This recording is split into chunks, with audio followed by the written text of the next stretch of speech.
সবাইকে স্বাগতম। আমি আগের ভিডিওটায় শেষের দিকে অনেক তাড়াহুড়ো করেছি। এরকম তাড়াহুড়ো করার কারণ হলো ইউটিউবের বেঁধে দেওয়া 10 মিনিট সময় প্রায় শেষ হয়ে যাচ্ছিল। আমি গত ভিডিওর শেষের দিকটা আবার বলবো, কারণ আমি বুঝতে পারছি যে আমি খুব বেশি তাড়াহুড়ো করেছি। এই কোণের মান বের করার জন্য আমি আরও কিছু ত্রিকোণমিতির ব্যাপার দেখাবো। এখন সংক্ষেপে দেখা যাক আমরা কি করেছিলাম। আমরা বলেছিলাম ভরবেগ সংরক্ষিত থাকে। 2 ডাইমেনশনের ক্ষেত্রে প্রত্যেকটা ডাইমেনশনেই এর এই ভরবেগ সংরক্ষিত থাকে। আমরা পুরো সিস্টেমটার প্রাথমিক ভরবেগ কতটা বের করেছিলাম। আমরা এক্স অক্ষের দিকে এ বলের ভরবেগ বের করেছিলাম। প্রাথমিক অবস্থায় সম্পূর্ণ ভরবেগটাই আসছিল বল এ থেকে, কারণ বল বি স্থির ছিল, তাই এর বেগ ছিল 0, ভরবেগও ছিল 0। আর বল এ শুধুমাত্র এক্স অক্ষের দিকে চলছিল, তাই এক্স অক্ষের দিকে ভরবেগ ছিল 3 মিটার পার সেকেন্ড গুণ 10 কিলোগ্রাম সমান 30 কিলোগ্রাম মিটার পার সেকেন্ড।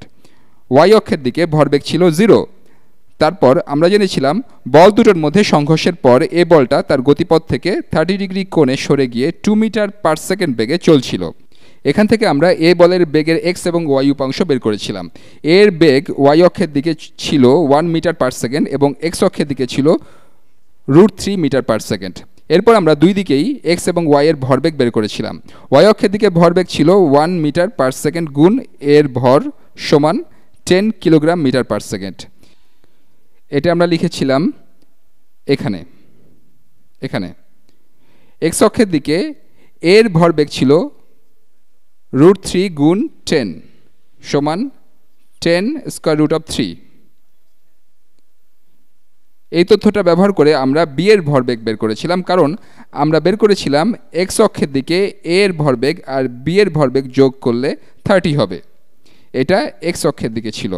আরও জেনেছিলাম ওয়াই অক্ষের দিকে এ আর বি এর ভরবেগ যোগ করলে 0 হবে, তাই না? এ এর ভরবেগের ওয়াই উপাংশ ছিল উপরের দিকে 10 kilogram metre per second.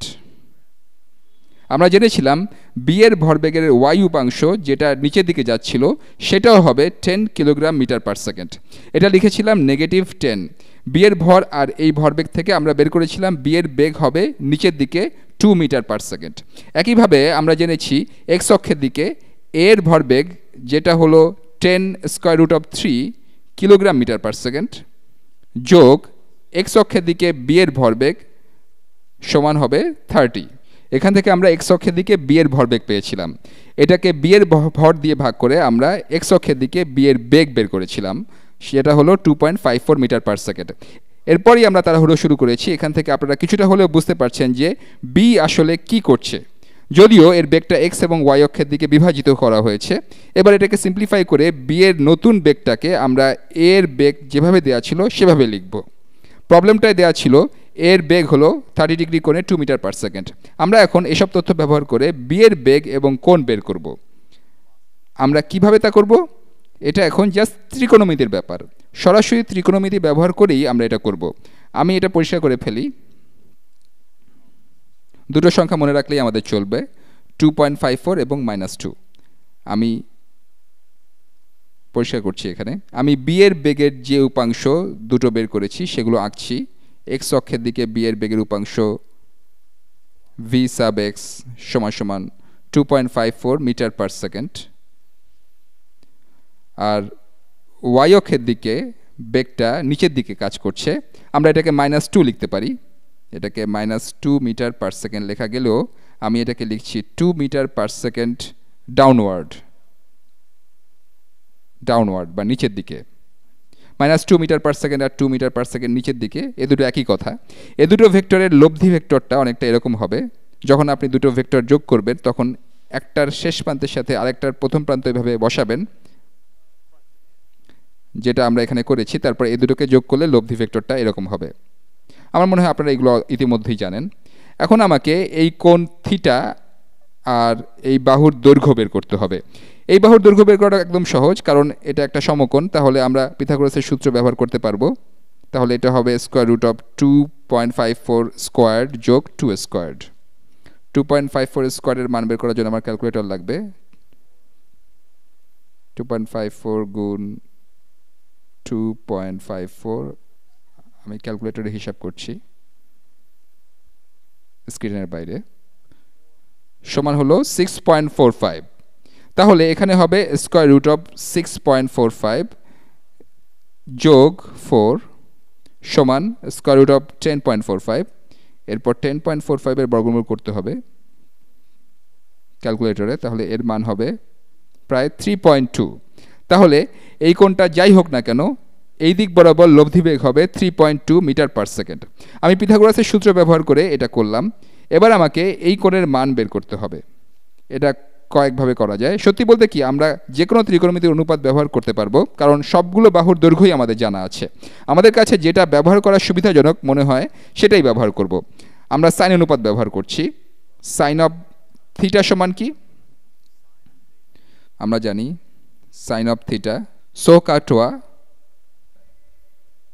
Sign হলো অপোজিট বাই হাইপোটেনিউস। এখানে অপোজিট বাহু হলো এখানে ওয়াই অক্ষের দিকে বেগ, যেটা হলো 2 বাই হাইপোটেনিউস 3.2। তাহলে 2 ডিভাইডেড বাই 3.2 সমান 0.625, তাহলে সমান 0.625। তাহলে সাইন অফ থিটা সমান 0.625। আপনারা হয়তো এখনও আর্ট সাইনের সাথে পরিচিত নন। আমার মনে হয় না যে আমি ত্রিকোণমিতিতে এখনও এটা নিয়ে কথা বলেছি। কোনো এক সময় আমি নিশ্চয়ই এটা কভার করব। এটা হলো সাইনের ইনভার্স ফাংশন। তাহলে সাইন অফ থিটা সমান 0.625। তাহলে থিটা সমান arc sine of 0.625, arc sine of 0.625। এই আর্ট সাইন আসলে আমাকে বলে যে কোন কোণের সাইন হলো এই সংখ্যাটা। এটাই হলো আর্ট সাইন। আসলে কি ঘটছে এটা জানার জন্য গুগলে সার্চ দেওয়া যেতে পারে। গুগল আসলে অটোমেটিক ক্যালকুলেটরের মতো। এখানে টাইপ করছি, আমি দেখি, এখানে টাইপ করছি আর্ট সাইন 0.625। আমার মনে হয় এখান থেকে উত্তরটা পাওয়া যাবে রেডিয়ানে। আমি রেডিয়ানে না, আমি উত্তরটা ডিগ্রিতে পেতে চাই। আমি এটাকে 180 বাই পাই দিয়ে গুণ করলে ডিগ্রিতে উত্তরটা পাবো। দেখা যাক কি পাওয়া যায়।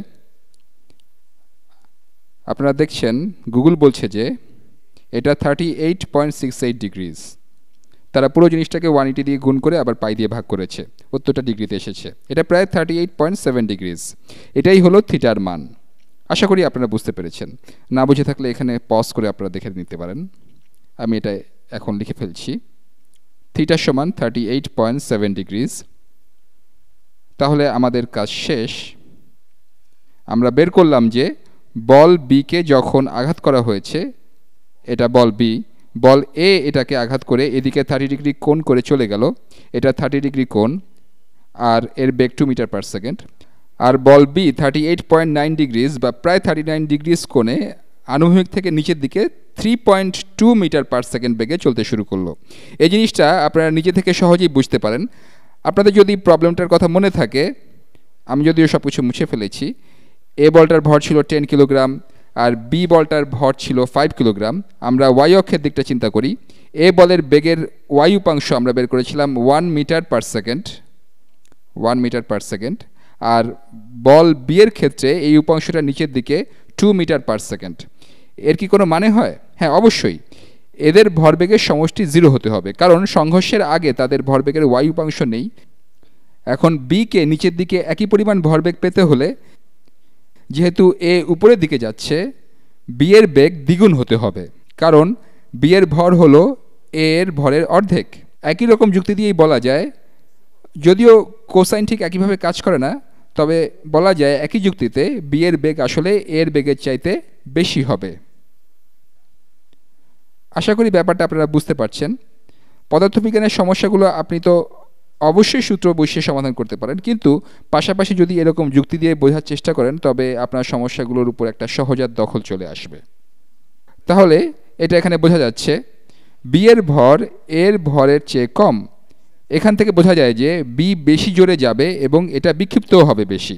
এটা বেশি বিক্ষিপ্ত হচ্ছে বলে মনে হওয়ার আরেকটা কারণ হলো এর ওয়াই উপাংশ বেশি বড়। আশা করি এখানে কি ঘটছে সে সম্পর্কে কিছুটা ধারণা দিতে পেরেছি। পরের ভিডিওতে আবার দেখা হবে।